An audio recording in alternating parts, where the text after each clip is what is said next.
All right, I've got 10:04, so I'm going to go ahead and let folks know that this is the meeting of the Reduce and Reuse Working Group for MassDEP. And want to welcome you all today. First of all, want to let you know that we are recording this meeting. And the meeting recording and the PowerPoint slides will be made available on DEP's website within the next week or so. So I'd like to welcome you back if you've attended meetings with us before, and if this is your first meeting, well then welcome for the first time. We're really happy that you're here today. The MassDEP working group on Reduce and Reuse is an ad hoc group, and we have no formal members, and all are welcome. We convened for the first time on March 4th, 2020. And that, of course, was our first and only in-person meeting. Then we went to virtual meetings and we met 12 times. Actually, this is our 12th time. And it's the first meeting we've had actually in about 10 months. So we've been on hiatus. And during the past 10 months, we have been, we sought approval of the draft Reduce and Reuse working plan, Reduce and Reuse action plan, which we actually released to the stakeholder group last June. And then after taking comments, presented a final draft to our commissioner's office, and then went up to our parent agency, the Office of Energy and Environmental Affairs. And we got input from the Mass Department of Public Health, and ultimately got approval to publish the plan. With some changes that I will review over the course of this meeting, to publish the plan in December of 2021. So for those of you who don't know me, I'm Brooke Nash. I head up the Municipal Waste Reduction branch at MassDEP. You probably, if you participated in the past, knew Erin Victor as the face of this working group. Erin did an incredible job, and wish she was here now. She actually said she was going to try and log on. She's now a doctoral student at the University of Maine, pursuing work in the same field. So, but DEP lost her. So she has certainly left a big void, and you're stuck with me now. All right, before we move forward, just a little bit of housekeeping. I mentioned the meeting's being recorded, and since we're a big group, we have muted you all. However, you should be able to unmute yourself when we get into discussion periods. And but the other way to ask a question is to use the chat box. So Janice and Kathy will be monitoring the chat box, and you're welcome to put questions in as we go. If you need clarification on things, there will be a few times during the meeting where we'll stop and I'll ask for a discussion. And again, then you can ideally at that point raise your hand by either doing this or using the little raise hand icon. If you know how to use that, I believe it's under the reactions button on your screen, or put your question into the chat box. And lastly, if your name does not appear on your picture, click on the three little dots on the right-hand top corner and choose rename, and you can type your name in, and ideally even your affiliation, your organization. All right, I think that is all of our housekeeping. So let's move to our next slide, and actually, let's see here. I guess I am the slide advancer. So, and I'm getting almost slightly disoriented because I am not seeing my screen, so bear with me. Like I said, this is sort of amateur hour with all right. Exit full screen, just bear with me. I will get this. Okay.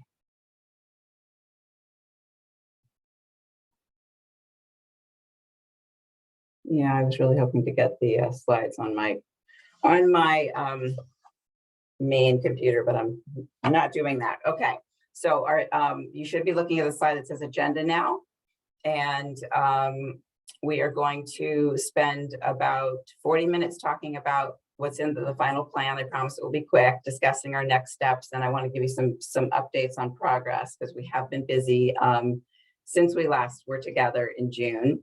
Then we're going to welcome our guest speaker, Lauren Fernandez, and then we'll talk a little bit about next steps for implementation and where we go from here. So it's going to be I think a pretty packed couple of hours.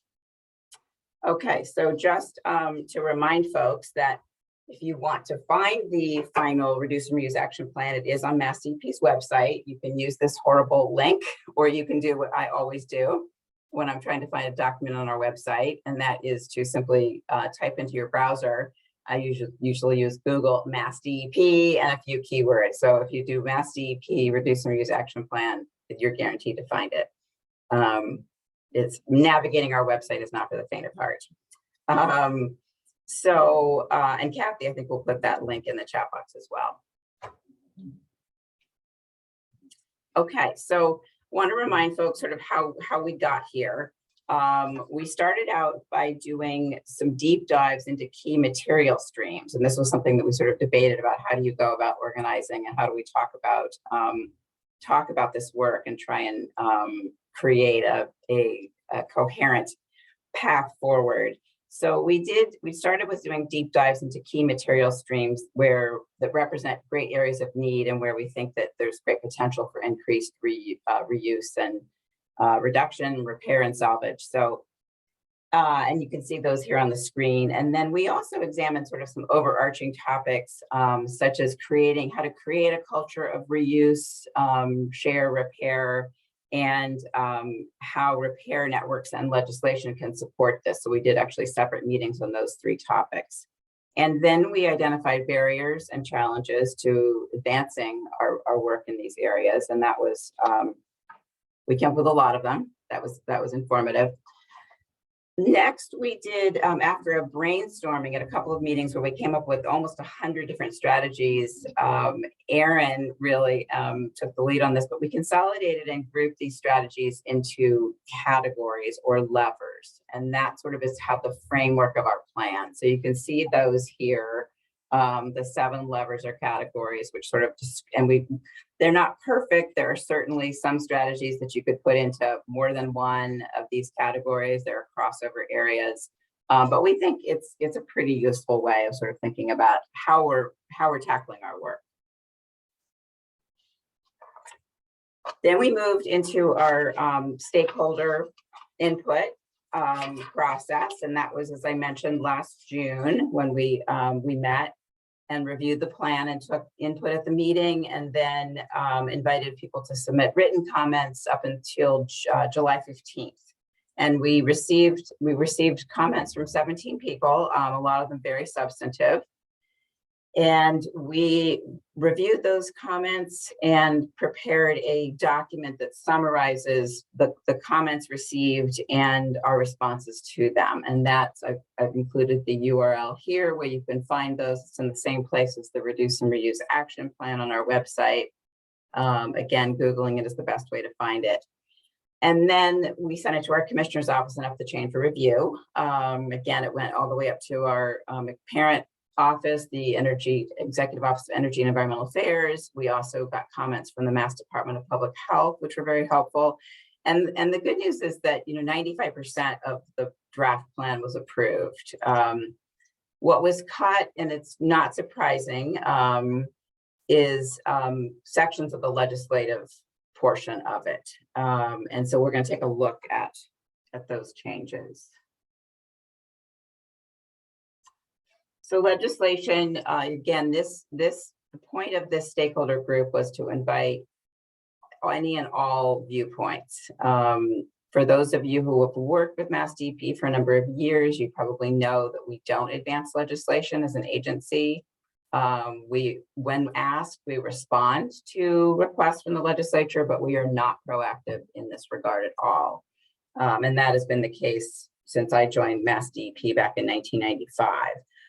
However, that did not stop us from including in our draft plan what we heard from stakeholders, because we felt it was important that this document reflect what stakeholders were feeling. And so we did include a number of legislative proposals in the plan, and I've just summarized those here, which you can see, and I don't think I'll take the time to go through and review them, but the next slide I have so this was the original language as it was proposed and sent up the chain for review. And then this is the revised language. Oh, I see a typo in there, an extra 13. I don't know why that is after extended producer responsibility. So it's softened. It still gives a nod to a number of the areas that we identified as legislative priorities. I think the most notable change is that the right to repair law does not appear in the plan at all, which is disappointing. I'll say a few words about that. The right to repair law, this is, I think, also referred to as the digital right to repair law. Massachusetts actually does have a right to repair law that applies to automotive vehicles. And this law, which actually is pending in the Massachusetts legislature and about 20 other legislatures across the country, would require or mandate that original equipment manufacturers, the folks that make our phones and other mobile devices or devices of any type, computers, would make information available to allow repairs to be done by independent third-party repair folks. So it basically kind of democratizes the repair of the devices that we paid for and own, and transfer some of the power to engage in repair to either individuals who want to repair their own devices or to repair shops who provide that service to folks. So because our state has a history of adopting a right to repair law, this was actually a ballot referendum that the voters of Massachusetts adopted in 2012, I believe, for the first time on automotive right to repair, to ensure that we could still take our vehicles to an independent repair shop and not have to take them to a dealer to get repairs. And then that law, if you recall, I think it was not this past November, the November before in the general election, voters were asked to vote again on that law because there were some fixes needed and without those fixes, we would have been compromised in our ability to get our vehicles repaired through independent repair shops. Fortunately, the voters for the second time did approve that ballot referendum. So right to repair has a good history here. It would be wonderful if we were the first state to make it across the finish line. Again, it's pending in the legislature now. It's been introduced in the past couple of legislative sessions, so we shall see. But it did not make it into the final cut here. That does not mean, however, that folks on this involved in this process cannot advocate themselves for that. And then a minor change in the public health food code. We had originally put in the plan that we would advocate for identifying and removing barriers to in state health codes that limit or prevent the use of reusable containers. So right now our food code allows us to a consumer can bring in their own coffee cup. At least most places have returned to that. That stopped during COVID, but you can bring in your reusable coffee cup and have it filled up at your favorite coffee place. The food code is silent on other types of containers. So say you want to take in your own Tupperware and take away a meal and not take the styrofoam or other single-use packaging. So we had put in that we wanted to advocate, and it was slightly modified to say we would initiate conversations with DPH to understand the food code requirements. And we'll talk a little bit more about that because we have made some progress on that front, which is exciting. Okay, so now, as I mentioned, we've been on hiatus for a while. However, we have been busy. And so I wanted to share some updates on progress we've made on a number of fronts that I think are significant. So let's talk about some of those things. So the first one is providing incentives to municipalities to adopt what we consider to be best practices around creating access for their residents to opportunities to reduce, reuse, share, and repair.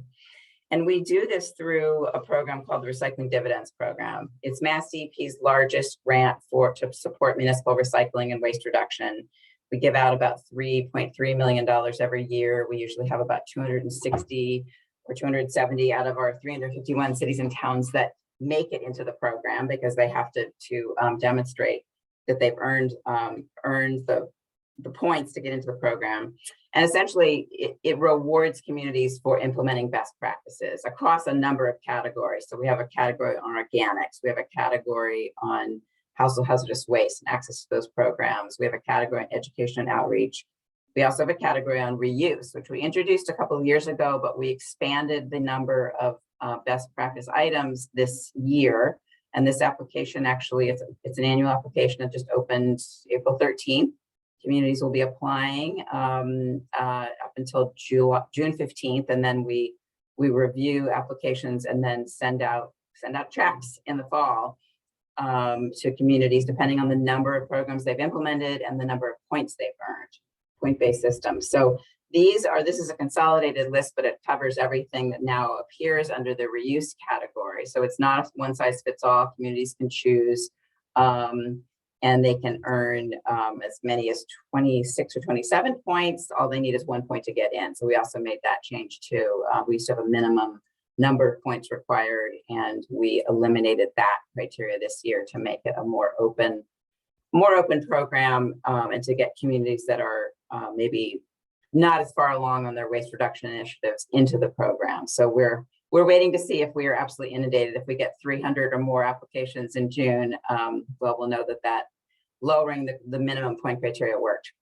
So I think one of the most significant things we did add this year was we're recognizing communities that have adopted local bylaws or ordinances that ban single-use plastic items, and it's 2 or more. So it could be a plastic bag and a polystyrene container ban. It could be straws and plastic bags. It could be polystyrene and straws. So, and a community that has adopted this, we have about 150 communities that have done so already, earn recognition and points for that year after year. It's not a one-time only thing. So we feel like that's significant. And again, these are the things that we have identified as best practices in reuse. There certainly is room to expand this, but we're pretty excited about that. And as you can see, tool libraries and things are on there. Holding community repair events, the points go up the more events that a community holds per year. A year-round swap shop, and then building deconstructive incentives, which is we've modified this year, and with some help from folks who've got a lot of expertise on this. But this essentially recognizes a community that does one of 2 things: either does a deconstruction pilot, which the city of Boston is doing right now, and there's some real exciting stuff happening there, to deconstruct as opposed to demolish a building. They're actually doing this at a hotel in Boston, but the city is leading the process. Or a community that kind of reaches what I think of as the holy grail, and that is that they actually embed in their building codes a requirement that deconstruction must happen under certain circumstances. It could be the model the city of that Portland, Oregon has really blazed a trail on, which says historic homes can't be demolished, they have to be deconstructed, therefore materials are salvaged. But there are other scenarios also where building permits can incentivize deconstruction as opposed to demolition, which of course results in far less material getting salvaged and more of it going to a disposal facility, a landfill, and incinerator, if you're in Massachusetts. On state food codes, we also had a great meeting a couple months ago. Kathy Mirza and myself and my boss, John Fisher, and I met with some key folks at the Massachusetts Department of Public Health, including the director of the food code. I may have that name wrong. Somebody from the commissioner's office was there, the chief of staff. And this was really sort of a learning mission for us to understand a little bit more what happens when a food code is silent on reusable containers other than coffee cups, which are specifically called out. So we learned a lot about the Massachusetts Food Code. We officially adopted the Federal Food Code of 2013. The Federal Food Code is updated every 4 years. We don't automatically update our food code when the Federal Food Code is updated, unfortunately, so it would require a new process. So we're sort of frozen in time at 2013. We also had a meeting with Kelly Dennings from the Center for Biological Diversity, who's been an active participant in this group. and is working across the country to look at how individual states are handling this issue around food code and reusables. And then we've been engaged with Upstream, the organization out of California that's doing incredible work across the country, and also addressing this at a federal level. And then we also learned about some boards of health. In fact, there is a board of health that did issue a variance for a local food store that allows residents to bring in their own reusable containers. So we've learned a lot. Our next step is to I hope, engage in a stakeholder process that would mirror one that DEP actually used back in 2015. At that time, we had just banned disposal of commercial organically generated food waste from restaurants that threw out a ton or more a week, or institutions and restaurants. And this was another gray area in the food code. We wanted to promote donation of still good edible food because a lot of good food gets thrown away, but the mass food code was also silent on this. And so we held a set of stakeholder meetings with local health departments, because they ultimately are the ones that are responsible for ensuring the health and safety in our community, and particularly around food and food safety. So it was a jointly led initiative with Mass Department of Public Health, MassDEP, and local boards of health to talk about this, and with the ultimate goal of creating a set of best practices around food donation and setting aside food that could be donated for human consumption, donated to food pantries and so forth. And it was very successful and did result in these best practices, which again they're offered as a suggestion, as guidelines. We can't mandate that local health boards of health do this, but it created a level of comfort and sort of some guideposts for local boards of health to follow. And we have seen the results, because there's been a significant increase in food donation and food rescue in the last 7 years. So we are hoping to mirror that process and have the same kind of conversation around reusable containers that are brought into a food establishment by a consumer or by the public.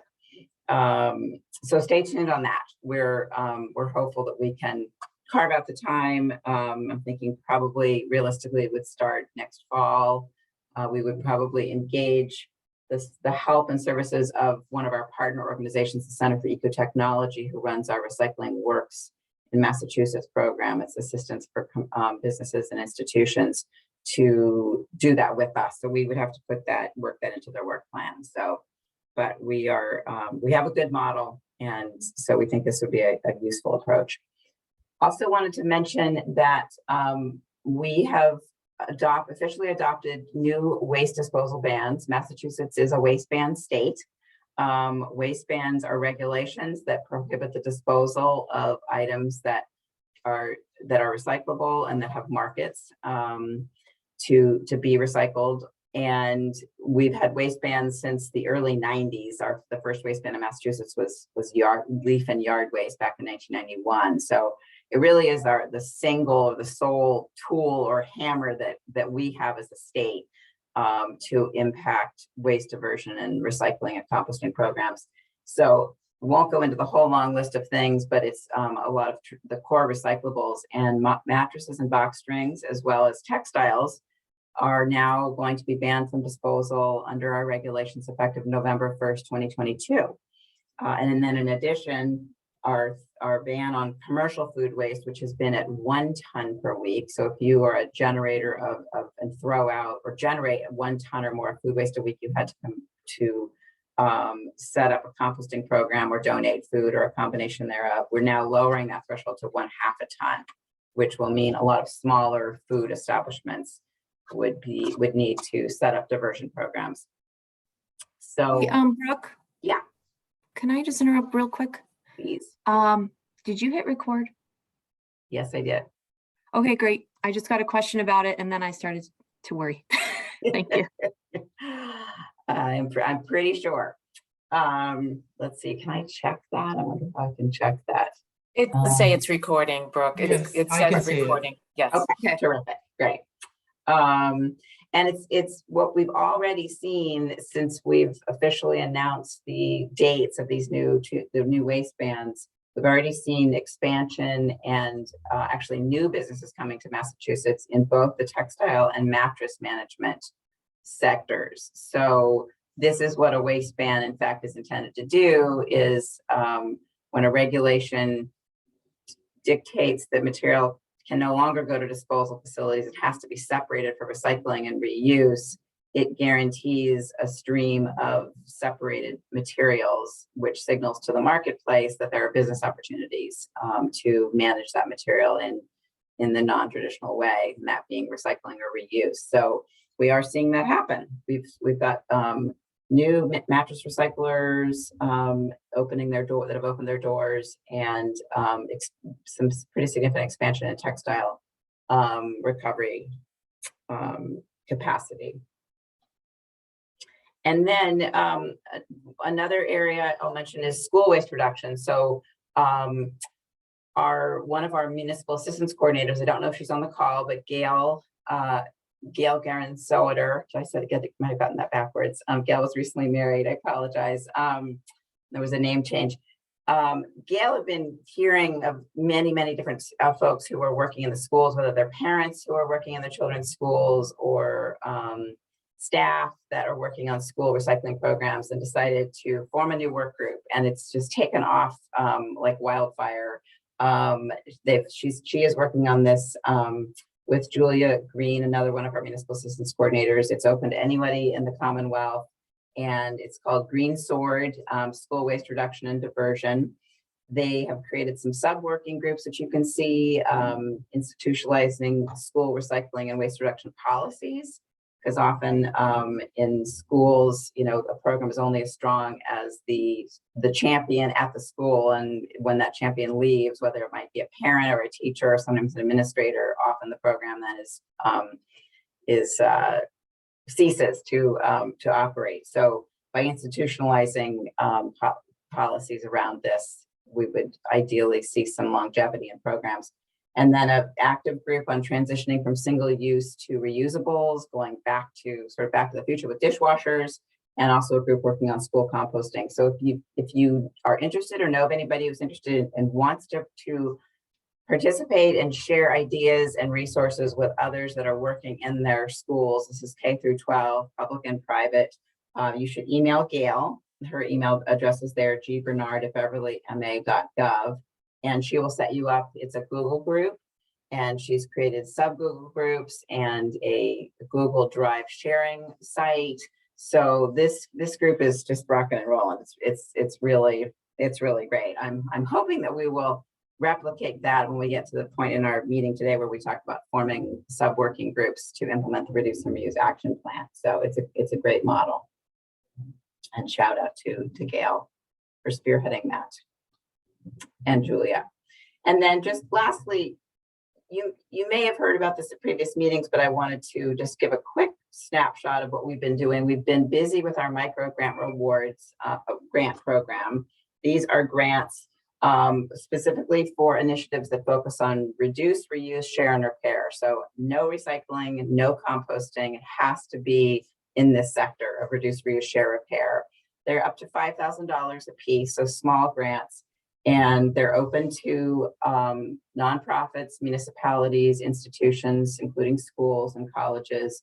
Municipalities, we say municipalities are a lower priority because they have other funds that they've earned through the Recycling Dividends Program, and we would, all things being equal, rather they use that money towards a reuse project. So we can save more money for these other sectors. We've given out 28 awards in the last 4 years. We actually underspent. We've really sort of been beating the bushes and looking for folks to come into this program. We've given out a total of $133,000. It is a rolling application, so it's available on our website, and I neglected to put the URL in here, but I think one of my trusty partners is going to paste that into the chat box for you. So we're really excited about these slides, and also about these grants, and also about the fact that that we've got an increase in our budget. So we've had $50,000 a year for the last 4 years. We've had a raise to $75,000 for next year. So please spread the word. And I took a little time strolling through. This is only a small number of the awards, but you can see it's a really diverse types of projects and diverse set of grantees. They're also diverse in their geographic locations, from the Berkshires to Greater Boston. They're focusing on, everything from electronics repair to piloting reusable pallet wrap at a brewery on the South Shore, reusable takeout containers at a restaurant network in Arlington, a water bottle filling station for a small independent theater, personal care and household products and refillable bottles. So it runs the gamut, and we think that it's exciting to be able to sort of provide some of this incubator funding if it's a startup or if it's an existing organization. For example, Urban Missionaries is a program that provides household goods and furniture to displaced families in Greater Worcester, and they had such a demand and more material than they could house, and so we helped them by buying an additional storage container so they could essentially grow their capacity and take in more material, because and then in fact serve more people. So we can support existing businesses and startup businesses. And anybody that has questions about or ideas, we encourage you to call us. Janice Perret manages this program, and the information is all on DP's website. Again, it's a rolling application, and we do review and make awards quarterly. So we're getting these awards out on a regular basis. Okay, so we are, unless there are any questions, we are ready to introduce our guest speaker. Lauren, are you here? Let's see. Yes, I'm here. You are there. Okay, terrific. And I believe Kathy or Janice made you a co-host. So I think all you need to do is start sharing your screen. And I actually cannot make her a co-host. You need to make her a I co-host. can make her a co-host. Okay. I have the share screen option though. Yes, it should be there. Oh no, now it's disabled. I'm sorry. Okay. All right. You should now be a co-host, Lauren. By the way, we don't have any questions, Brooke, so it's perfectly good to move along. Okay. Lauren, you should now be a co-host. Yes. And should be able to share your screen. If not, we have a backup plan. Okay. Yes, I'm sorry. I'm not seeing an option on my screen for sharing screen. It was there and then it disappeared. So it should say, let's see, new share. Let me see. Let's see. You can share one participant at a time can share, or multiple participants can share simultaneously. I wonder what that will happen. Okay, I just changed that setting. Why don't you? Maybe if you stop sharing your screen, then I can share. There we go. Okay, let me see. Thanks for your patience, everyone. Oh, thank you. Thanks for being patient with me. I am not a Zoom wizard by any stretch of the imagination. Can everyone see my screen? Yes, excellent. So, and before I introduce Lauren, I want to say, I want to just give a shout out. So Lauren is the zero waste policy analyst at the Conservation Law Foundation, which is one of the premier environmental advocacy organizations in the state. And she's also a member of the organizing committee for Reusable New England. And I invited Lauren to speak today because Reusable New England is a pretty new group. I think you launched last summer. Yes. And I see them as a key collaborator in our work of implementing our Reduce and Reuse action plan. I and several of my colleagues have been participating in the monthly meetings, and there actually are some subcommittees as well. And they have just announced a new campaign, Skip the Stock, which Lauren's going to talk to us about, that is essentially going to tackle one of the key work areas in our Reduce and Reuse action plans. So that is fabulous that we've got this energy and a group where folks can can participate. Again, it's ad hoc. Anybody can participate and join. So I'm very, very excited about this, and I'm really happy that Lauren's here to tell us more. Thanks, Lauren. Thank you so much for having me, Brooke. I really appreciate it. It's been great to work with you and others from MassDEP the past year. So I'll begin. So as Brooke shared, my name is Lauren Fernandez. I'm the policy analyst with the Zero Waste Project at Conservation Law Foundation. And I'm also an organizing committee member for Reusable New England, which I will explain soon what the organizing committee does and what that means. But first, I know that I want to start off talking today about the waste crisis, although I know I'm preaching to the choir here. This is a reduce and reuse working group, as I know, and so you're all here because you're concerned about waste. But just want to give a quick overview about why Reusable New England is part of that solution. So how did we get here? In 2017 alone, we generated 267.8 million tons of trash in the United States. And I think that when we look critically at our waste crisis, we can see that over the decades that big corporations, as they've grown, they have created a single-use convenience culture in the United States. Like that is, that is the norm here. A lot of us, many of us toss things one time and never think about it again. But we know that here, for those of us who are working in environmental advocacy and on our waste and recycling issues, we know that there's no such thing as a way for our trash. We know that oftentimes our trash sits in landfills for decades or even longer. And we know that a lot of times it ends up, like, as you see this plastic bag, it ends up in our oceans, harming wildlife, or in our communities, or in incinerators that harm our community, that can harm communities. But I think I really like this graph, which I believe is from MassDEP. So, and I think it shows me, I like it because it shows, like, not only just the overall waste composition in Massachusetts, at least according to 2019, but it shows like where there's room to grow, like where's the opportunity.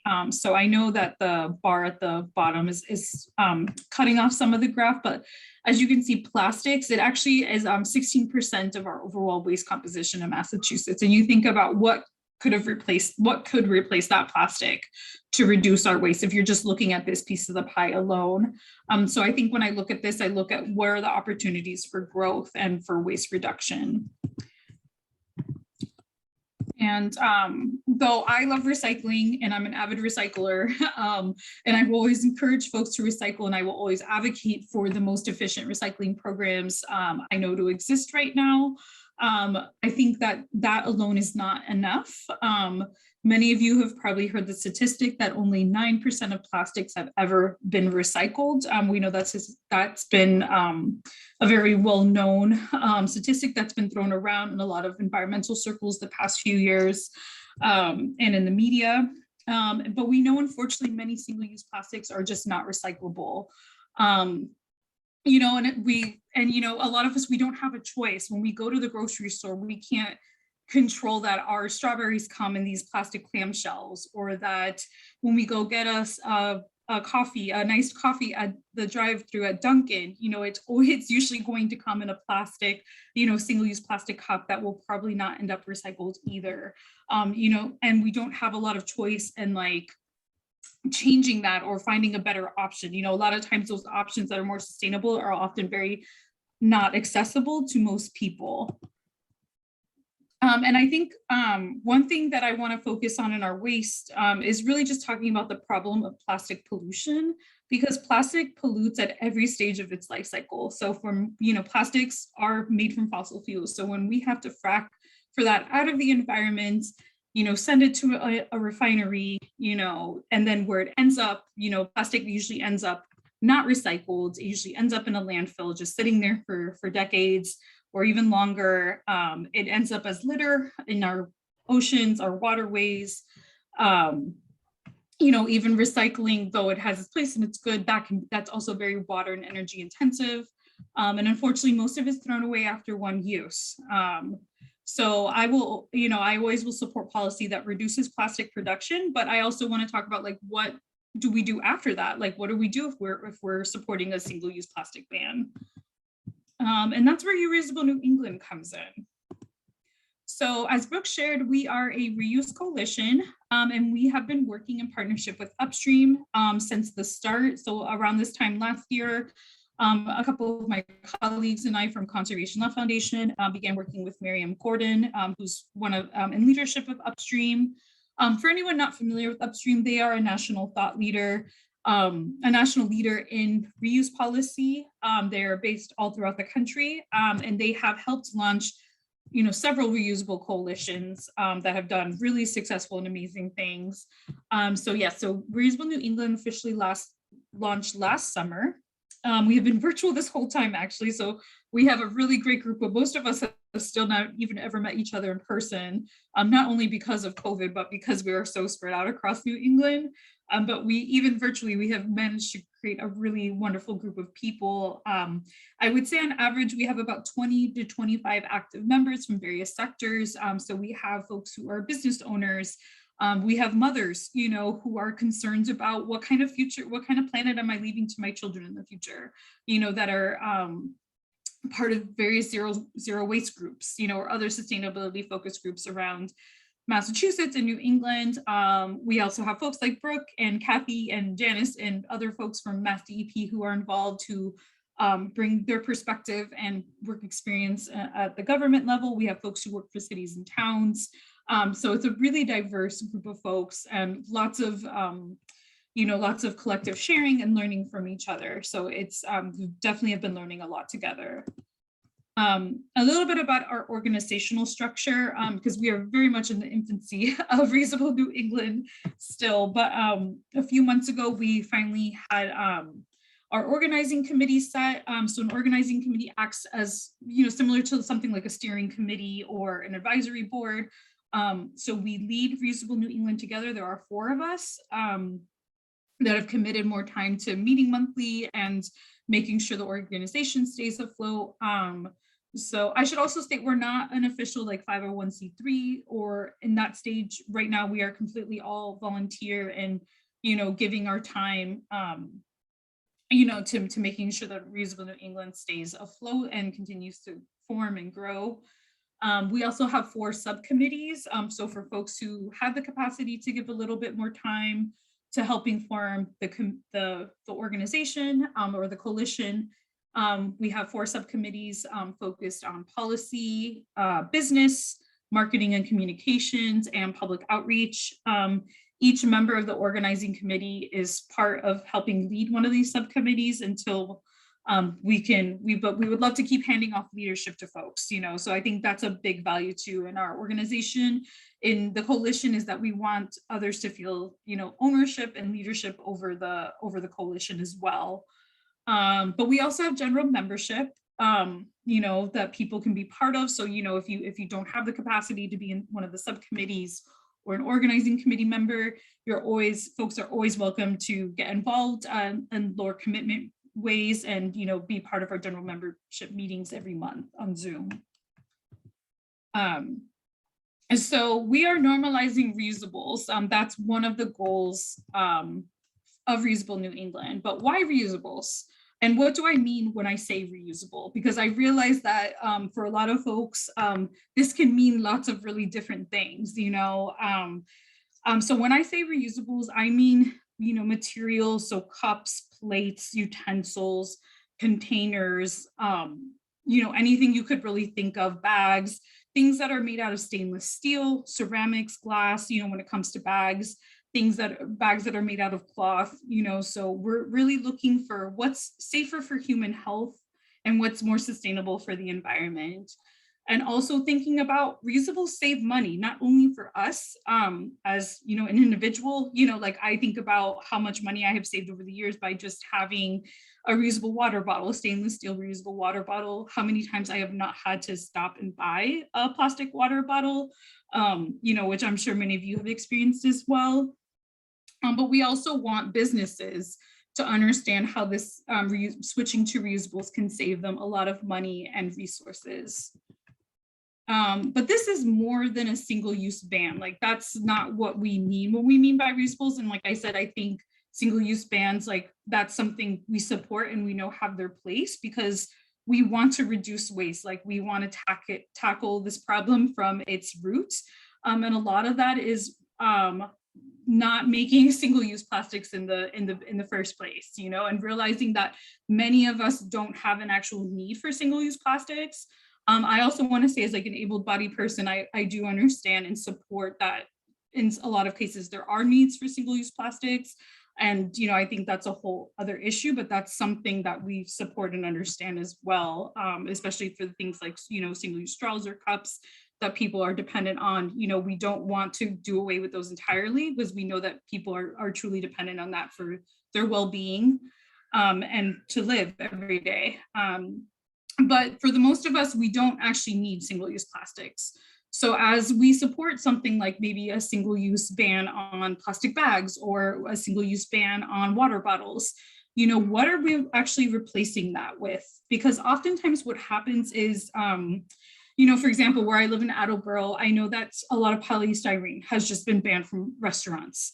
But now my concern is that what that's going to be replaced with is going to replace with those type of compostable containers or single-use products. So we're not actually reducing our waste. Most of that is still going to end up in the trash. And none of those things can be recycled, and a lot of them actually can't be composted.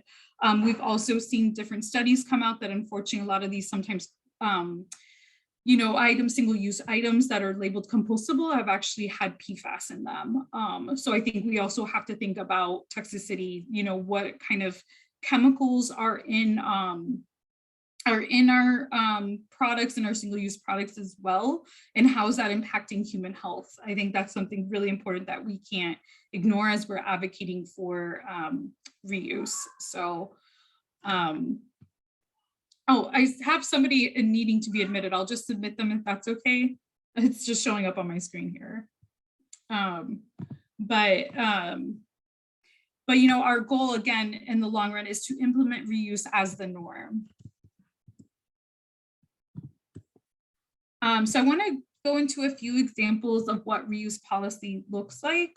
So I know Brooke touched on this a little bit. So thinking about a campaign called Skip the Stuff, which some of you, especially if you've been on upstream calls or have been in working with upstream at any capacity, you're probably familiar with this. But for anyone who's not, this is a city-wide or city or county-wide, I think, depending on where you are and how your local government works. It's an ordinance on a local level for single-use plastics to be only upon request in restaurants. So, you know, so you don't automatically go pick up your takeout and find, you know, 1 million ketchup packets and mustard packets and like tons of plasticware and napkins and straws that you actually won't probably need, because you're likely taking that food back to a place where you have reusables, access to reusables. So it would make it just upon request. So if someone truly needs it, then they can ask for it. But by making that upon request, we are significantly reducing the demands and the use of those single-use plastics in restaurants.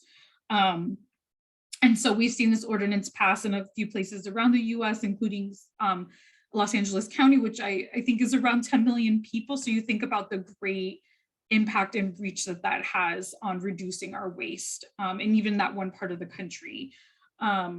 There are also reuse policies on, especially on local levels, for mandatory indoor dining, mandatory reusables for indoor dining. This is happening in a lot of places like Northern California, where we've even seen restaurants like McDonald's pilot things like after reuse advocates, you know, fought for this, but even seeing like, you know, mandatory reusables in businesses even like that, which is pretty amazing to see, and just shows us what's possible.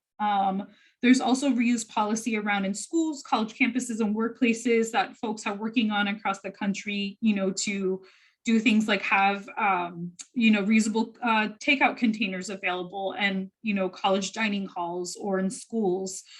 So there's lots of room, you know, for creativity and just realizing like, where are we seeing all this single use happen, and what could we replace that with? Like, how could we replace that with reusables?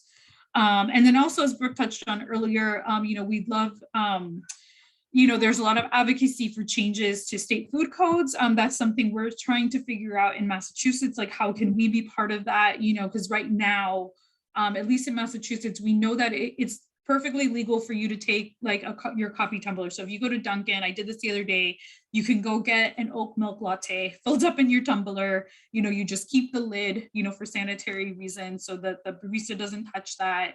But, you know, that's a great way for folks to reduce their waste, but we'd love for that to expand. Right now, it's currently not legal for customers to bring their own containers into a restaurant or into a grocery store for reuse and refill. So, you know, there's room for advocacy to change these state food codes and to show that they are safe and that these are really good.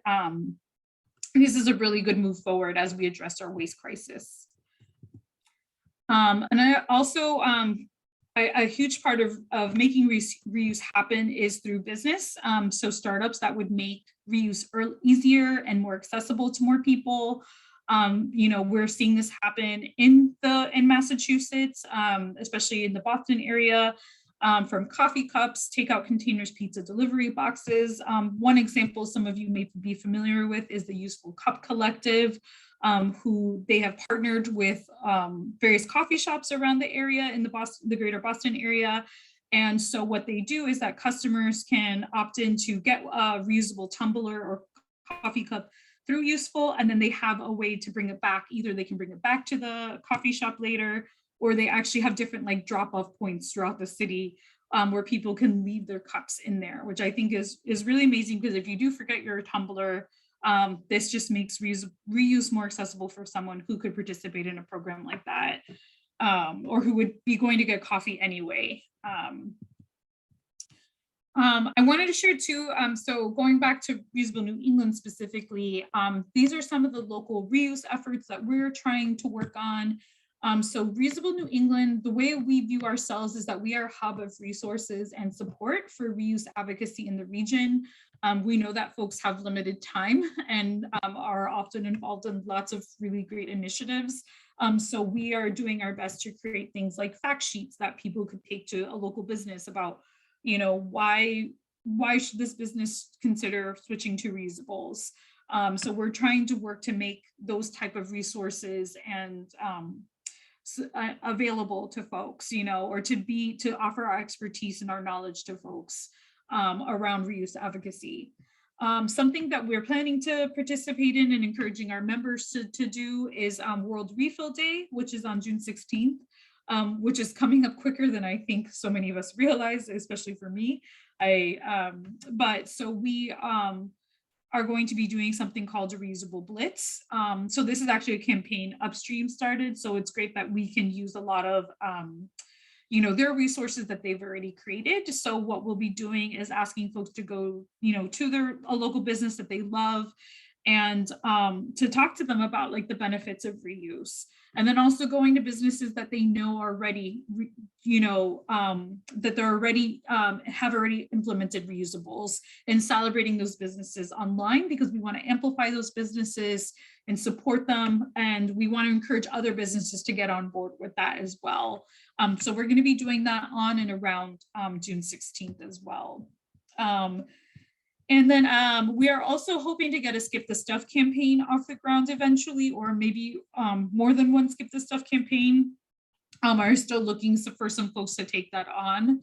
But that's something that we would love to see happen throughout New England, is this campaign where we would be reducing a lot of our single-use plastics through making it only upon request in different cities and towns. And then, you know, just some of our long-term goals, again, is to you know, educate and our communities to make reuse the norm in New England. You know, from cups to utensils to containers, I've seen there's a lot of room to grow in that area. You know, we even, our organizing committee, as we've talked, you know, we have even mentioned, you know, like, you know, things that are already permissible to bring into places like cups and reusable bags. Oftentimes we don't see people doing that. So I think we want to think about not only education, but how can we incentivize people to remember to bring their own bags, their own cups? And we want to continue to see reuse policy implemented on local levels, you know, in cities and towns throughout New England. One reason that we work a lot on local levels, or we've seen reuse policy be really successful on a local level, is because it tends to not take as long as advocating at a state or regional level. Not that we're opposed to that necessarily, but things tend to be implemented, as we've seen on working with the local government versus a state government, where it can just be a much longer process. But all of these, our ultimate goal is to make reuse accessible and safe for more people to participate in. So there are different ways that you can get involved. So again, we have our general monthly meetings on Zoom the second Tuesday at 2 p.m. So you're always welcome to join in that. And I'll make sure I'll drop my email in the chat as well. So if you'd like to send me your info, I can make sure you get the Zoom link for that. You can join in our Reusable Blitz on and around June 16th. That's something you can completely do on your own. But we are also trying to see if maybe we can get small groups of people who live close to each other to go out to some businesses together. We know that can be a little bit intimidating for some folks. So we want people to feel excited and to realize like this is part of, the impact and the change. And sometimes that's fun to do with others. You can check out our website at reusablenewengland.com and definitely follow what's happening there. We're also slowly but surely getting our social media pages off the ground. So hoping to get those off the ground before the Reusable Blitz happens. And I also send out periodic email updates. So I can also add you to that list if you're interested in just staying connected that way as well.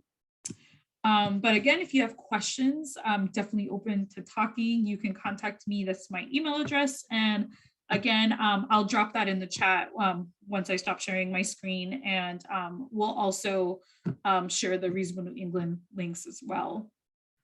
But thank you so much. Thank you, Lauren. I'm super excited about Reusable New England, and I see the group is just as critical, pivotal to the work that we're trying to oversee, because in the Reduce and Reuse Action Plan, because I really feel like it's not going to happen without a lot of folks rolling up their sleeves and moving the ball forward. I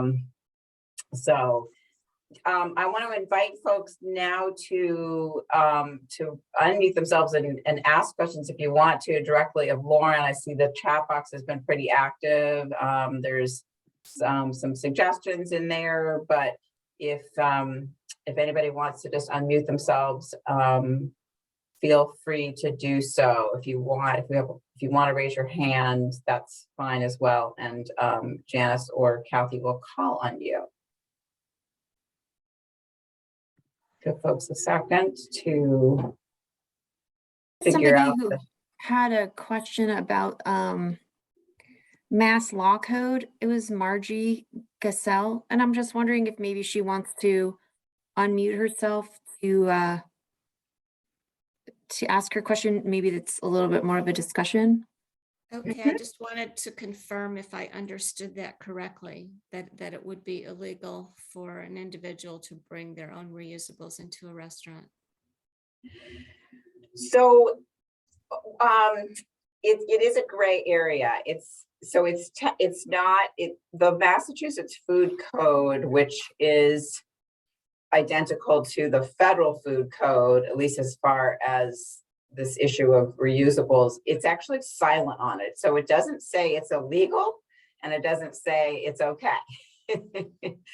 Then now that the exception is that it is explicitly allowed, individuals can bring a coffee cup into a food service establishment, but as far as another container, a stainless steel or a Tupperware or a glass container that you might want to take your leftovers home with you, as opposed to getting a styrofoam container, or maybe even you've ordered food and you want to go in and just have them put it in your own container.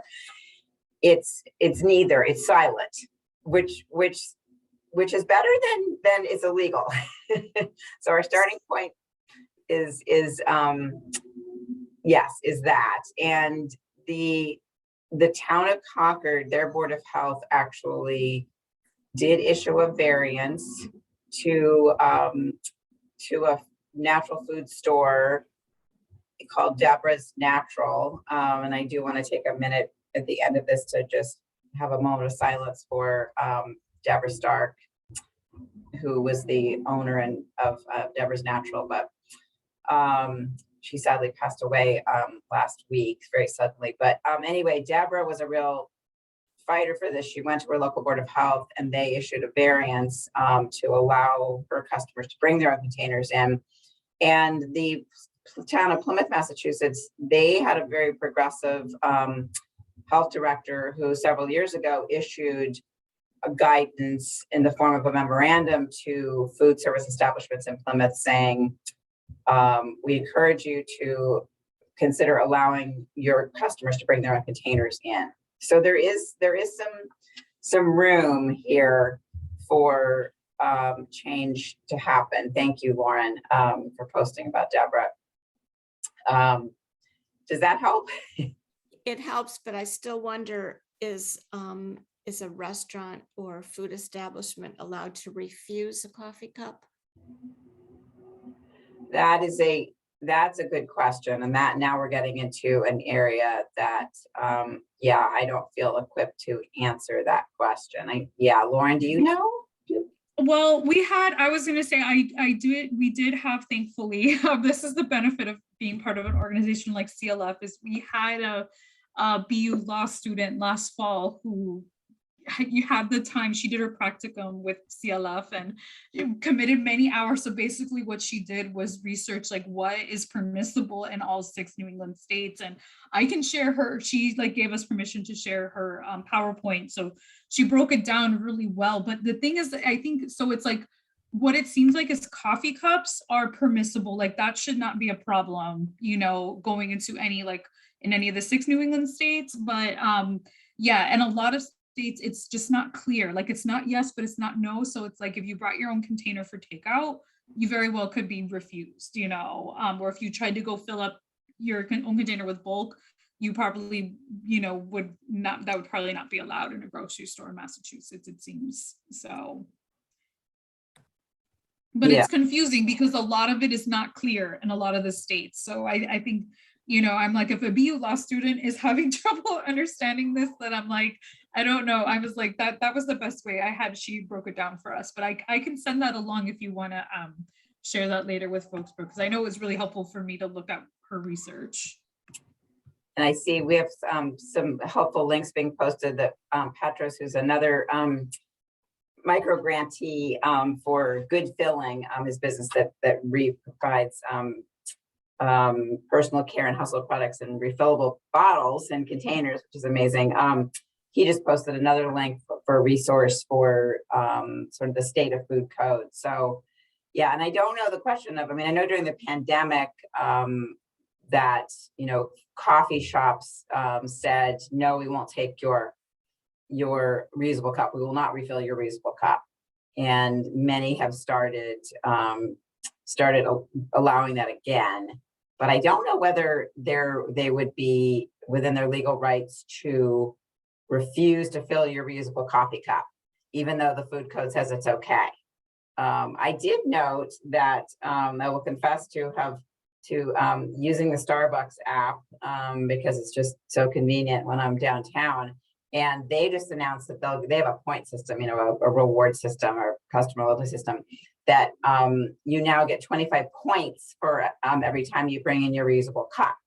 And I think they're giving it used to be like a 10-cent discount. It's very, very, very small. But if you're a point, a point person, that's new. That's brand new. We got a couple hands up. Okay. So Missy, you want to? So the question I have is, I love the idea of the refill day. Would businesses or organizations who promoted or thought about starting businesses for refill day, should we maybe, or is it possible to link the MassDEP micro grants to kind of incentivize and link the two? Is that something that we could do? I'm just trying to jazz up the number of businesses, and this is a good way of thinking about it. While people are thinking of refill day and some goes, darn, why isn't there business for, you know, and then Yeah. there's that incentive to hook up there already. Yeah, So just let's, Lauren, thought. let's you and I talk and see how we can, if there's an opportunity to try and, yeah, fit that in or message to folks that are participating. We can Okay, do that. let's go. Yeah. Let's go with Susan. She's got her hand up for a while. Oh, thanks so much. This has been really informative. My question is about the status of glass recycling. I've heard that if you can separate the glass by color, that you can get more money for it. You know, as a community, if you're looking to kind of cut costs for your transfer station, if we were able to separate the glass by color, would that help us, or what's the status on glass recycling? Well, glass recycling is a pretty complicated issue, sadly, because we lost a glass manufacturing plant that operated in Massachusetts for about 40 years in Milford. They made glass beer bottles, among other things, in 2018, so 4 years ago. And so source separated glass is by far the most valuable and will find a home. There's a company that in Connecticut that is been seeking more glass. They're not meeting their demand for post-consumer glass. I don't know that they require to be sorted by color. The key is that it's separated from other materials at a transfer station, so not mixed with plastic and paper, and then sorted out at a central facility. So if you can go to separating glass at your transfer station, you'll have a more valuable product. You're not going to get paid for it, but you'll pay less for them to take it from you and to convert it into cullet, which is the crushed material that is used to goes to furnaces to make new glass containers out of recycled. So if you want to reach out, Susan, to me directly or to your MAC, please feel free to do so. And my email will be at the very end of the slides, or I can pop that into the chat. Okay, thanks so much. Yeah. Do we have any others, Janice, that we want to call on? I don't see any more hands up. Just that there's been some discussion in the chat about like miscommunications or no communications between the boards of health and the coffee shops that are refusing taking the cups. So Erin mentioned that she was going to try to connect the board of health to the coffee shop that wouldn't take her cup. So I mean, that's something you could do.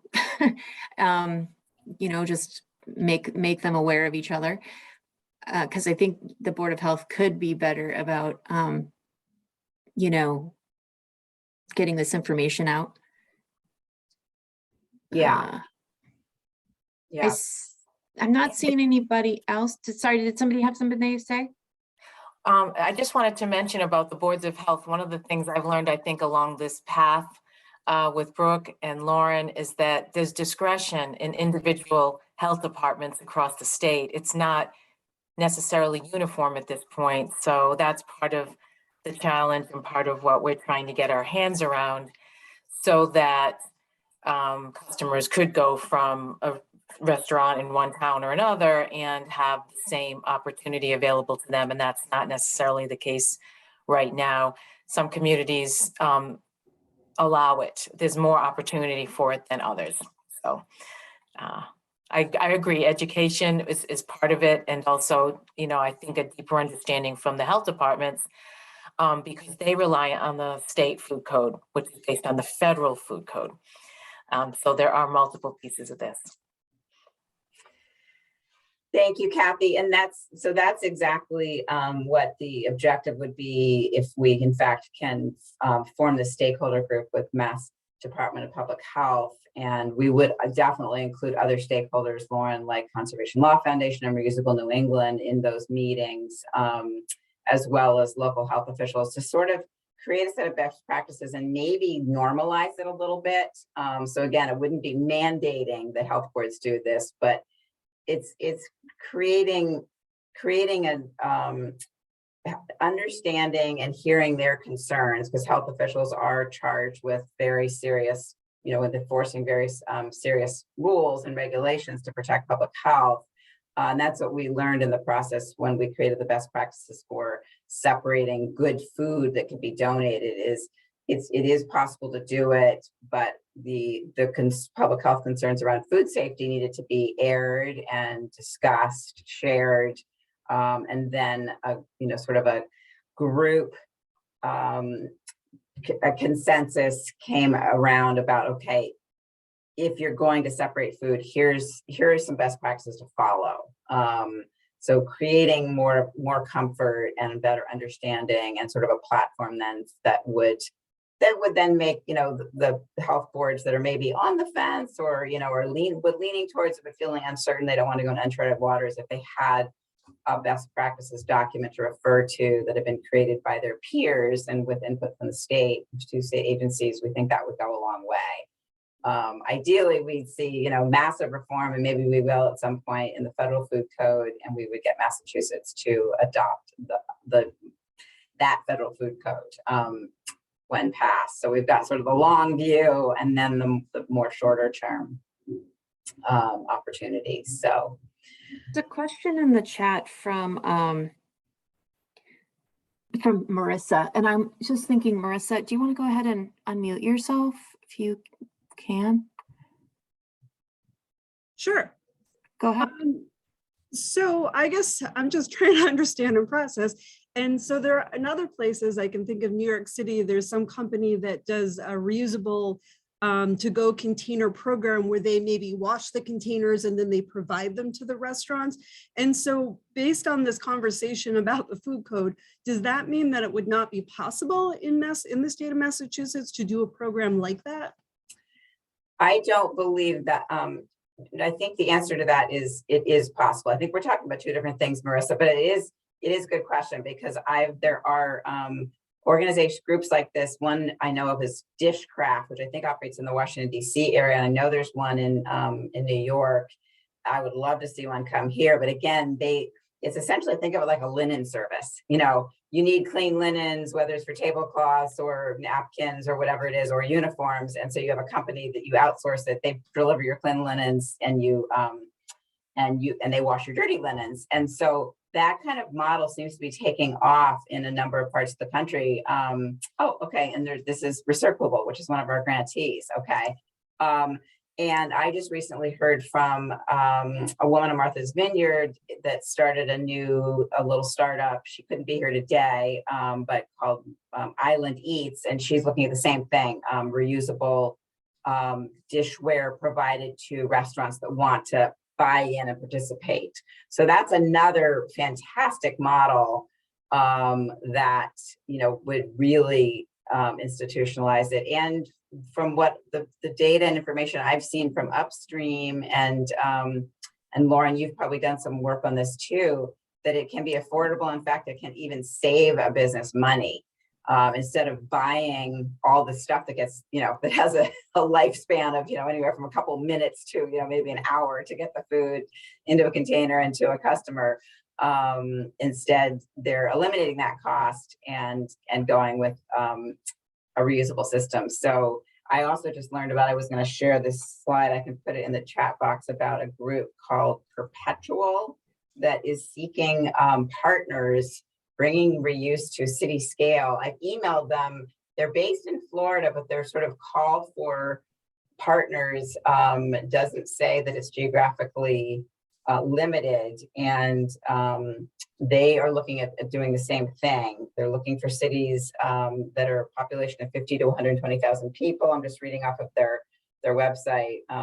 Presence of potential institutional partners like colleges and large companies, high awareness of plastic pollution issues. It sounds like many communities in Massachusetts, particularly in greater Boston. So let me pop that into the chat. And I just want to make sure that we were clear, if that clarifies it for Marissa. So I think, so there's like the business side where, business has stuff and they wash it. And then there's like the personal use side where you bring your own cup or your own bag to buy bulk stuff. So the personal one is that's the side where there's like some iffiness, right? But the business side, if they did it, there doesn't seem to be any like challenges for them. Like if they want to, they can buy in, right? Right, Brooke? That's right. That's right. And so I just want to make sure, Maria, does that make sense? It does make sense. And I actually emailed Perpetual to see if Oh. there's a possible potential partnership. So that's why I asked. So thank you. Appreciate it. Oh, that's Perfect. so funny. Yeah, well, that's exactly what I just put in the chat box. Yeah, I was really interested in that. So excellent. Great. I hope you hear back from them, Marissa. Really good question. All right, so I'm doing a time check. It's 11:19. And I think we should probably move on because I want to get some more input from all of you while we have you. So let me see if I can go back to sharing my slides. All right, share screen. There we go. And let's see, is everybody seeing next steps for implementing Yes. the plan? Okay, excellent. So, so now we're sort of at a crossroads. This is the really, you know, where do we go next? We've got a plan. I want to be, we got a plan, and I think that's notable in and of itself. As far as I know, I think that Massachusetts is only the second state to formally adopt a reduce, reuse, share, repair action plan. Oregon was the first, true trailblazers. Their plan came out in 2016. And I do want to give a nod to Minnesota too, because we've taken a lot of stuff out of their pages, but I don't believe they have an official plan. So maybe we're number 2, which is exciting. I also need to be, you know, perfectly candid about MassDEP's staff resources. We don't have a dedicated person to work on this work. We need a full-time person to work on reuse. We actually heard from a number of you in your comments that MassDEP should allocate resources to have the staff to tackle the implementation of this. Right now, we don't.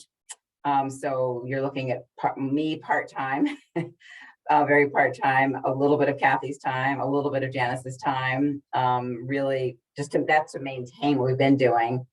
We need somebody else. So we're basically going to be fitting this work into our existing workload.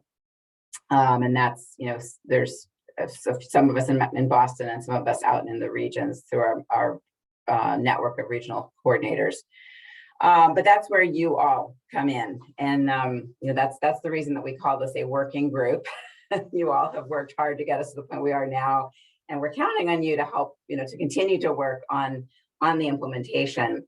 And I also think it's critical to the success of the plan, because the more that stakeholders are engaged, the more sense of ownership there is. And so as opposed to MassDEP just reporting out, we did X, we did Y, we did Z, you know, we hit this wall, that, you know, ideally what my dream is that in future meetings, we'll be hearing from you, because folks that lead sub-working groups will be reporting out to us. And so that's the vision that I have. So to do that, we would need to form some sub-working groups, or, you know, think of them as subcommittees. We can settle on what we want to call them. That would take on certain focal areas. Again, I think of, you know, Reusable New England as we don't need a working group on that, because Reusable New England is tackling single-use plastic and switching to reusables in food service. So thank you, Conservation Law Foundation, and all of you that are participating. I would encourage anybody who's interested in putting energy into that to join Reusable New England. I think you'll find it very rewarding. So, but we are, again, trying to be realistic, because when I presented, you know, this concept to my boss a couple of weeks ago, he looked at me and just sort of like, you got to be kidding me. There's no way that MassDEP can lead multiple work groups. And he's right, point taken. So we are going to need to rely on folks who will step up and volunteer to chair a work group. And not to say that we wouldn't have MassDEP staff participating in those work groups, or maybe even have some of them that are chaired by MassDEP, or a co-chair situation. But I want to just put that out there. We are making a big ask. And And then I guess the next question that I want to get to is how will we form or determine these work groups? So will we say, for example, focus on our priority strategies? And I have a slide that will show you what the short-term priority strategies are in the plan, or would we rather focus our efforts around certain material streams? So organize around, say, institutional and commercial furniture and fixtures and household durables and electronics. So that's something that this group needs to sort of tease out. And then how do we want to share information? I mean, it took me a while to, I can't say I love Google Drive or Google Groups, but, after having used it and sort of been forced to for the last 3 or 4 years, I've made my peace with them. And I have to say, I've tried other sharing tools as well, and this one does seem to be the easiest. So, so let's look at let's see, am I advancing there? The short-term priorities. So this was the first thing I mentioned, that if we wanted to organize around. Brooke, Yeah. Brooke, sorry to interrupt. Can you put it in the slideshow mode? Right, I am not in slideshow. Thank you very much. Just make it a little bit bigger. There we go. Yeah, is that better? Yep. Okay. Okay, so this was the one option, was that we look at our short-term priority list. As you remember, we had a whole list of strategies. You can find that on the website. And they are listed in the final plan. And we rank them as to short-term priority, medium-term, and longer-term. So I gathered everything that was short-term, did a little bit of consolidation, but as you can see, there's a lot. There's absolutely no way we would be able to tackle all of these. We couldn't have, 12 work groups. And as I mentioned, we've already got really, if you look at that, I mean, food service reuse systems and food service opt-in, check, already covered by Reusable New England, but still, there's a lot here. So that's one way to sort of slice the pie, is to say, okay, these are the short-term priorities that we identified in the work plan. Let's pick as many as we feel like we've got the bandwidth to manage, and form working groups around those. And sort of, so I think of it as more of a pointed, specific action or strategy. Then the other alternative or option would be to go more with the groupings of material streams that we identified and we talked about as having, what we think is the most potential and the greatest need for expanding reuse.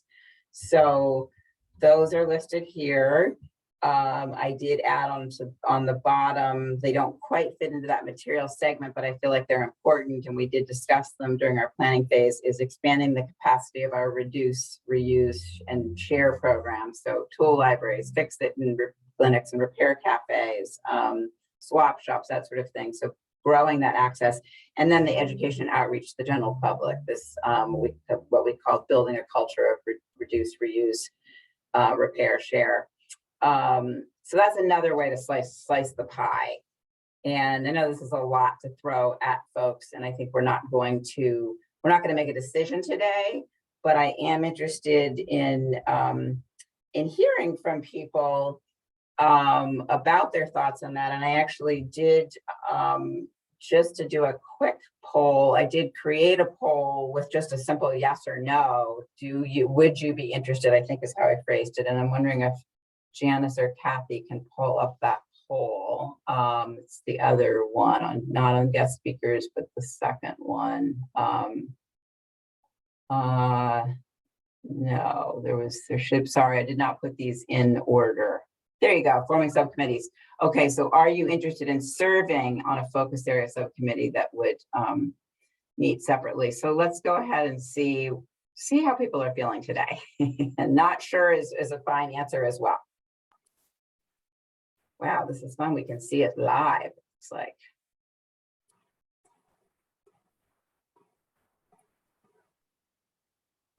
Okay.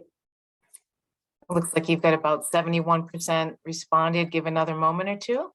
Sure. Ooh. That was the wind whistling through my door. It's very windy. Okay. Should we call it? Yes. So let's see, we've got a lot of yeses, very few nos, and some not sures, and that's exciting. I think, and I know, asking you to make a decision on this right now, and I provided, so little information, is hard, and so frankly, I think this is couldn't have hoped for a better response, to get that many yeses and some, I need to think about it. Okay, so let's open it up now to, let's see, we can end our poll, and let's go into just an open discussion. Am I back on? I am screen sharing. Okay, why am I not advancing? Okay, we did the poll. All right, discussion on working groups. So yeah, I just wanted to open it up and say, does anybody want to throw anything? We don't have a huge amount of time. We've got, well, we're at 11:30. But questions, ideas that folks want to share on this, which approach we take, how we slice the pie up.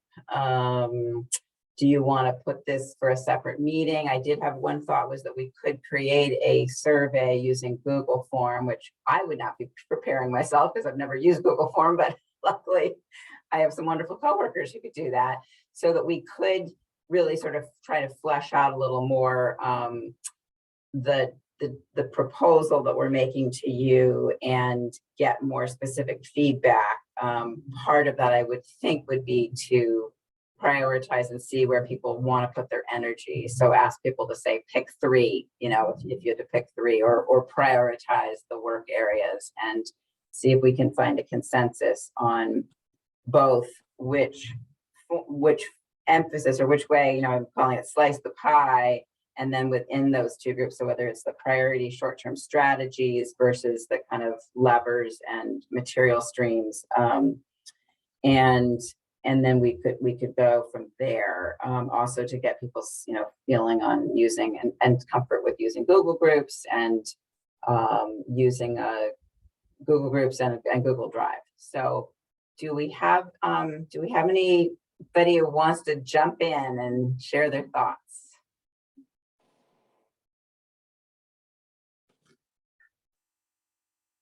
It looks like Evelyn offered something in the chat. Evelyn, would you like to unmute and share? Sure. I mean, I have worked in Google for a long time. I've worked for a couple of nonprofits where I was their Google tech person. So I feel like I know Google really well. So I'd be willing to help with any of those type of things. Wonderful. Thank you, Evelyn.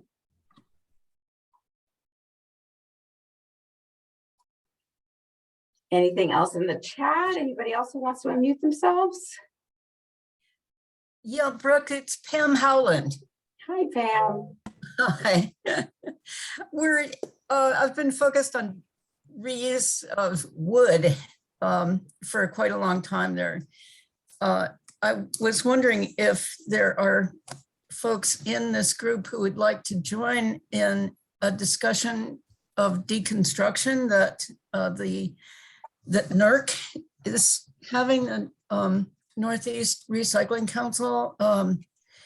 But also, I wonder, I'd be willing to help organize a work group around deconstruction. Wonderful. Wonderful. Okay, it's been heard by, you have 48 witnesses, or I need 48 names and email addresses. Thank you. Thank you. So Brooke, this is Missy, and Yes. what I'm noticing with the names and what Pam, I'm sorry, had just demonstrated is that I think a lot of our people are from very certain industries, and so they're kind of focused with the division of the levers division. So I'm wondering if maybe that might be a better way for us to divide ourselves, because we think of those categories more easily. The Mhm. first one was more bigger, broader kind of things that would probably fall under those other things. But when we think of ourselves or themselves, that they're thinking of, categories of, various things rather than the bigger picture. Does it make sense? Yes. Yeah. Okay. Thank you. Thank you. I think that's a good point.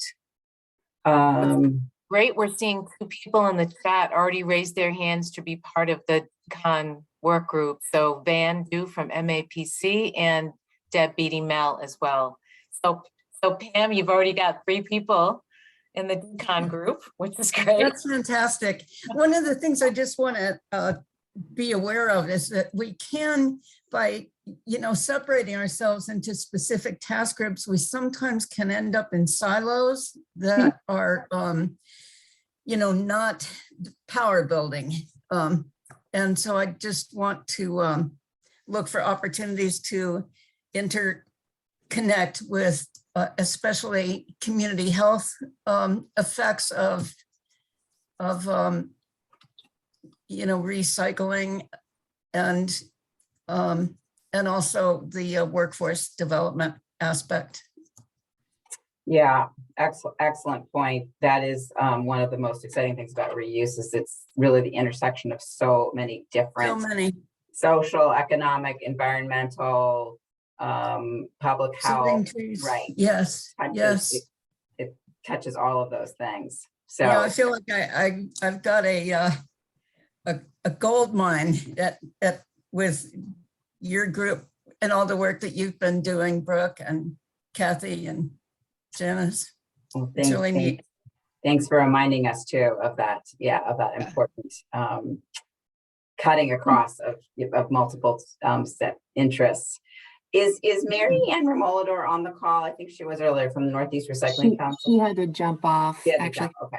Hey, Okay. so can you go back to the slide showing the options? Yes. Somebody's asking.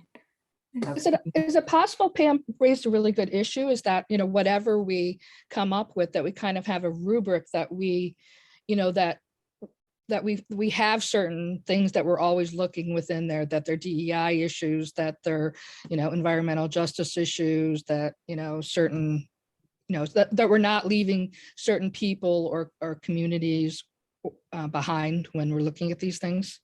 Right. That's an excellent point. Yeah, these were the 2 slides that I put up, material streams and levers. And then this was from the actual strategies document. There are 50 strategies, 50 articulated in the plan that made it sort of into the final cut. And they were ranked short, medium, and long term in terms of priorities. So these were the short-term priorities. I did a little bit of consolidation. And I do also want to say that we articulate this in the plan as well, that we see this as a living document. And we're very much committed to that. So, that means that as we start down a path or these multiple paths and work groups, we may identify dead ends or new opportunities, and we may, we'll be making course corrections and refocusing our energies as needed, because we don't want to just box ourselves in and say, we said we were going to do this, so this is the only path forward. So that is something we can all keep in mind as we go forward, is that we're all learning as we go, and so it is a living document, and we have flexibility. So those are the 2, yes, those are the 2 ideas. And if there's, we are saving the chat. And so if you have put your hand up, that is really exciting. The reason I had hoped to hear from Mary Ann Remolidor is that Pam actually jogged my memory that the Northeast Recycling Council, which is an 11 state organization made up of the state agency recycling leads. I serve on the board of directors for Massachusetts. They have just started a new work group to look at reuse strategies around the country. They're actually casting a really wide net. I was going to ask Mary Ann to say a few words about that, but Pam mentioned she's participating in one. I know we are having a meeting. This somehow was this initiative was not on my radar, and I just suddenly it came on my radar a few weeks ago. So I'm going to be starting to meet with that group, and I think that's another sort of adjunct or that we could bring in. Again, we don't want to duplicate efforts. We want to build on other efforts or see where we can lend our assistance or integrate in with others. So we'll bring NERC in at, say, a future meeting to talk about that. And may I just also, Brooke, mention that Build Reuse is a national nonprofit organized around returning the value of formerly wasted materials to local communities.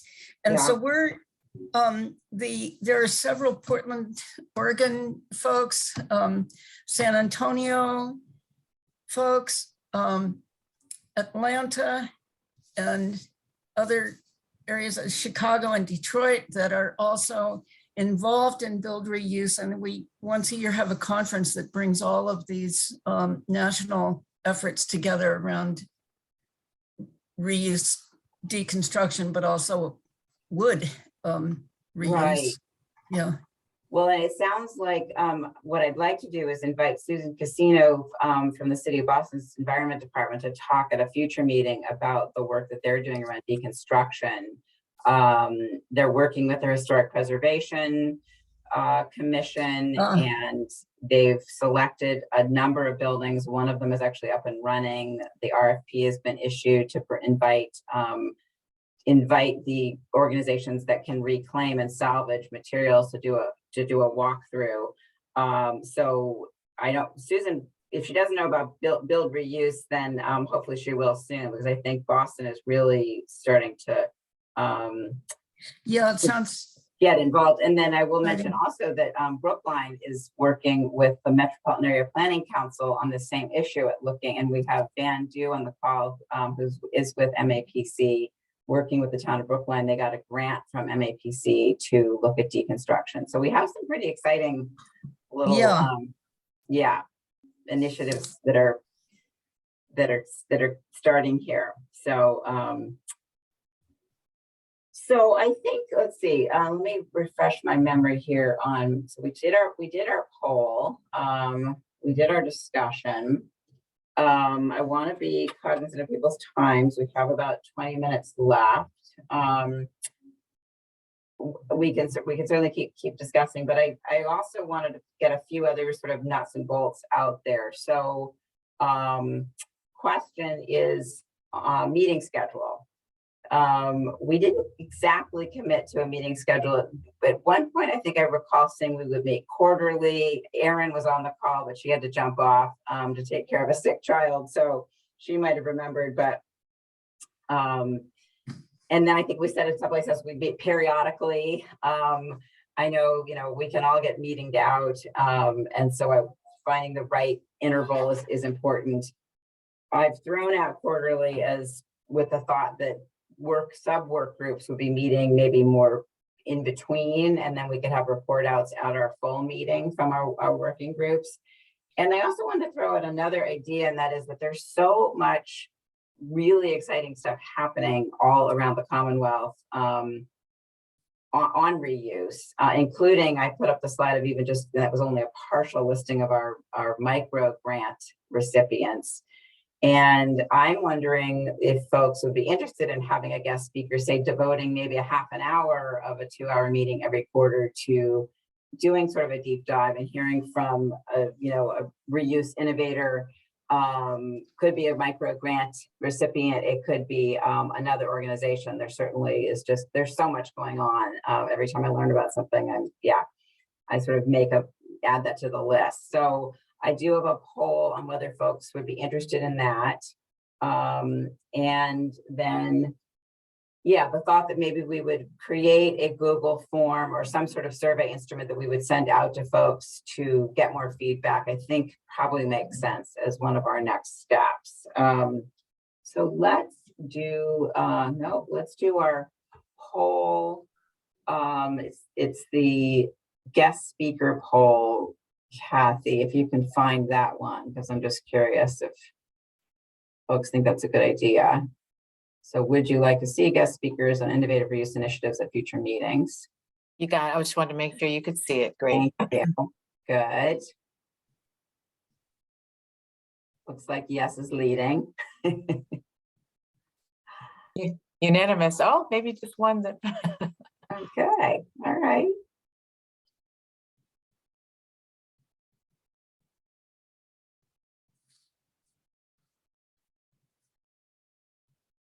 All right, well, looks like there's a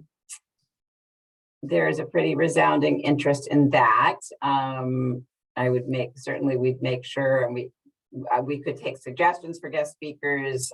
We could invite MicroGrant awardees to present. We could bring it to the group. So, okay, thank you. That's helpful feedback.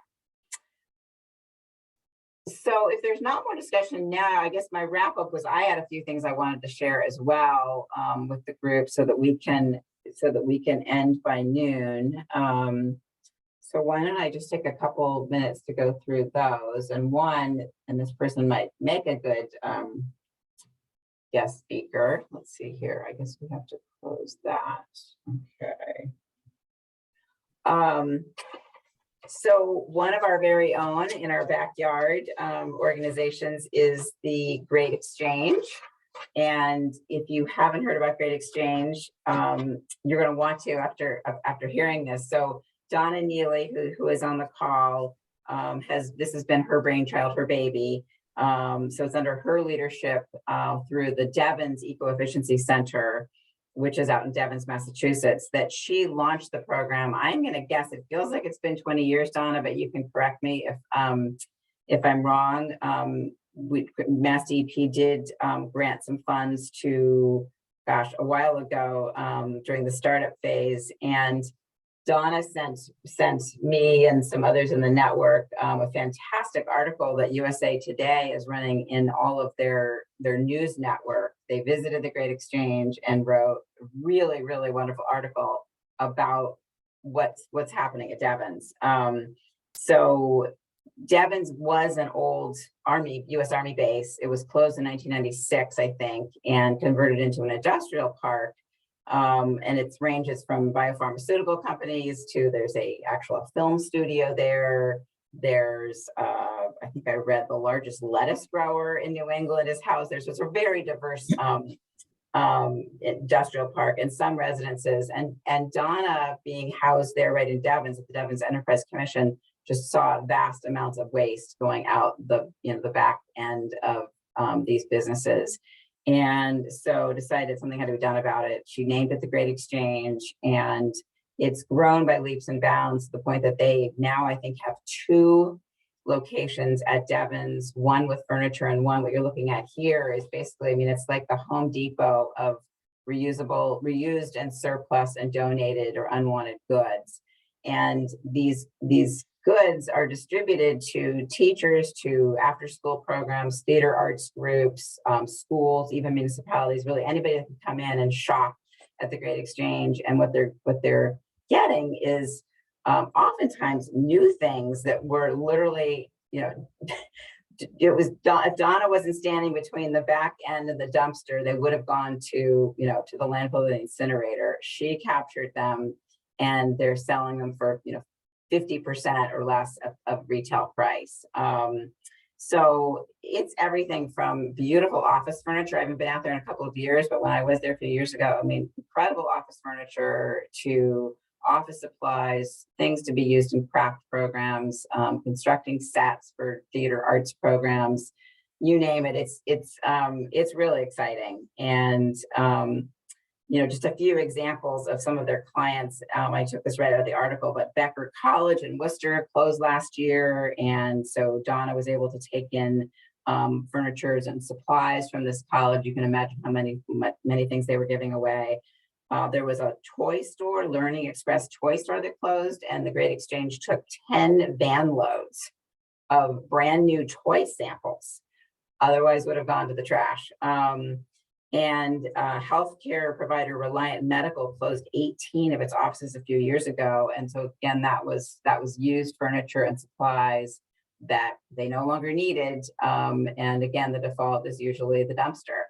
So just a few of the examples. It's a wonderful place to visit. You'll see Donna there, and she has a staff person. So Donna, if I got anything wrong or missed anything, feel free to chime in if you are still here. But I wanted folks to know about this. And congratulations. Thank you so much, Brooke. I really appreciate the shout out. We were so excited about this exposure. I mean, to have USA News here today was a really wonderful honor and a fantastic opportunity.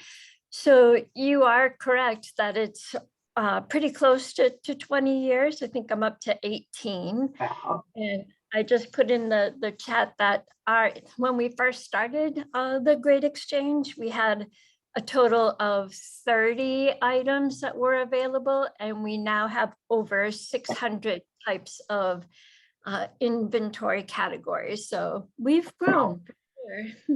Wow. Wow, it's really tremendous, and it's staggering how much material would have gone to waste. I remember the last time I was out there, Donna telling me about the New England Film Studio, and that they were taking down a set, and I think it was a kitchen with a beautiful cabinets, a full kitchen set that they had no place to put it. Again, the default is the trash dumpster, and Donna was able to move heaven and earth and find a place to move that material. The other thing she's really good at is if she can't sell it at the Great Exchange store, she's a great matchmaker. She has so many contacts, so she'll get on the phone and call Habitat for Humanity restores or other organizations that might be able to take it if it's not something that is a good fit for